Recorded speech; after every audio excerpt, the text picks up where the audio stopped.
سالیانی دورن شیروان دادگر تو تیسفون بودش با انجمن یه های گروه از هند اومدن با فیل و بازی شطرنج اومدن گفتن مای بازی کرداهه بازی خیلی نازی کرداهه اگه راه این بازی رو کشفش کنید هوش و خردتون رو خرجش کنید جایزه میدیم ماره جایزه یه ناب اگه نشد بدید جایزه به ما یه همارا ہے همارا ہے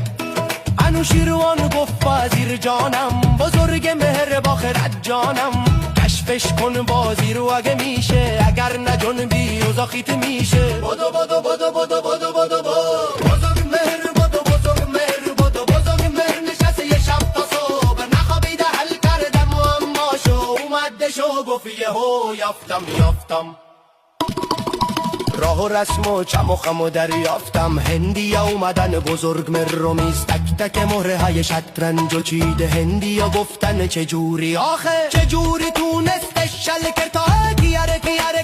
کیاره بزرگ مهر نشسته یه بازی ساخته که یه تخت داشت و دوتا داشت تخت نردم نومش گذاشت تخت نرد کلی مهره داشت بعدش اومد به سمت هند با تخت نرد و با چند ترن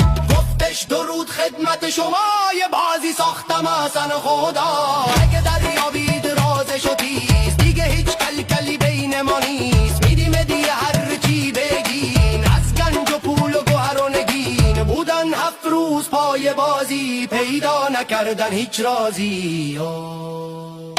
آخرش چی شد آخرش چی شد آخرش چی شد رو یاد داد به هندیا خیلی خیلی حال داده آخرش چی شد آخرش چی شد